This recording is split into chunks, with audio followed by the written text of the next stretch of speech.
Everyone, welcome to CH law. Recently lectures में आपको याद होगा कि हमने आरटीआई एक्ट चालू किया था। तो रिसेंट वीडियो में हमने आरटीआई होता क्या है, उसके इंट्रोडक्शन, डेफिनेशन और उसके सारे लीगल प्रोविजंस के साथ साथ उसके एक्सेप्शंस को जाना था। आज के इस वाले लेक्चर पर हम जानने वाले हैं इंपॉर्टेंट सेक्शंस ऑफ आरटीआई, जो कि हमारे किसी भी कॉम्पिटिटिव एग्जाम जो लॉ से रिलेटेड होता है उसके लिए बहुत इंपॉर्टेंट रहने वाले हैं। तो चलिए आज का जो हमारा छोटा सा लेक्चर है हम स्टार्ट करते हैं।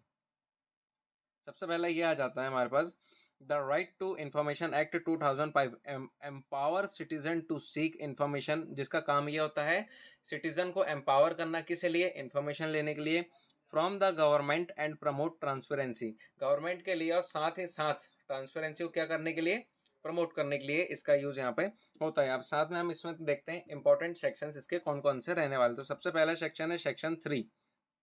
ये क्या बोलता है? Section 3 is the core of the RTI act. Section 3 क्या है? कोर है आरटीआई एक्ट का, because it grants every citizen the legal right to the access information. मतलब इसका काम यही होता है कि प्रत्येक नागरिक तक क्या जाए, राइट टू इंफॉर्मेशन का जो राइट रहता है वो सब तक यहाँ पे क्या होना चाहिए, पहुंचना चाहिए। नेक्स्ट हम देखते हैं सेक्शन 4।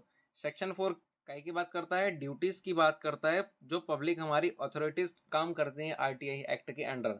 इसकी डेफिनेशन पढ़ते हैं शॉर्ट में। It requires public authority to maintain transparency and proactively disclose important information. मतलब किसी प्रकार से ट्रांसपेरेंसी बनी रहे गवर्नमेंट और सिटीजन्स के बीच में, और साथ ही साथ प्रोएक्टिवली जिस भी प्रकार की अगर इंपॉर्टेंट इन्फॉर्मेशन तो उसको क्या किया जाए, यहाँ पर डिस्क्लोज किया जाए। नेक्स्ट सेक्शन हम देखते हैं सेक्शन 5, जो बोलता है पब्लिक इंफॉर्मेशन ऑफिसर, जिसको शॉर्ट में हम पीआईओ भी कहते हैं। अक्सर कई बार पीआईओ के शॉर्ट नोट्स भी हमारे जुडिशरी एग्जाम्स में लिखने के लिए आ चुके हैं।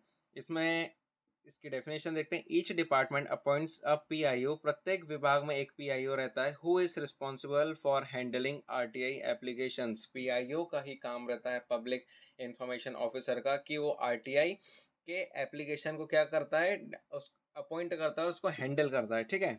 नेक्स्ट हम देखते हैं सेक्शन 6। सेक्शन 6 बात कर रहा है आरटीआई एप्लीकेशन की। तो RTI application, the section explain how a citizen can file RTI. कैसे एक व्यक्ति आरटीआई फाइल कर सकता है एप्लीकेशन, कैसे मैनर में, सिंपल मैनर में, कोई इसकी ज़्यादा फॉर्मेलिटीज़ नहीं है ना, सिंपल मैनर। तो वो कहाँ पर दी है, सेक्शन 6 में दी गई है। नेक्स्ट हम देखते हैं सेक्शन 7, द लिमिट। अब लिमिट क्या क्या बता रहे हैं इसकी। Normally information must be provided with in 30 days. अगर आपने एक आरटीआई की एप्लीकेशन लगाए हैं तो आपके पास इन्फॉर्मेशन विद इन 30 डेज आ जानी चाहिए। बट इन अर्जेंट केसेस, मान के चलिए जो एक बहुत अर्जेंट केस है जो जुड़ा है अपनी ज़िंदगी से, अपनी लाइबिलिटी से, it must be given with in 48 hours. 48 घंटे के अंदर भी देने के यहाँ पे प्रावधान और नियम है, लेकिन केस कैसा रहना चाहिए, लाइफ एंड लिबर्टी से रिलेटेड रहना चाहिए। तो नेक्स्ट हम देखते हैं सेक्शन 8। सेक्शन 8 बात करता है एग्जम्पशंस क्या क्या है हमारे आरटीआई के under. The exemptions where information can not be disclosed such as matter related to national security. मतलब ऐसी इंफॉर्मेशन डिस्क्लोज नहीं की जाएगी जो इंफॉर्मेशन हमारे राष्ट्र की सुरक्षा से जुड़ी हुई हो। The information that was related to national security can't be disclose in any manner. ठीक है। सेक्शन 19 देखते हैं हम, अपील्स। ये अपील्स की बात कर रहा है।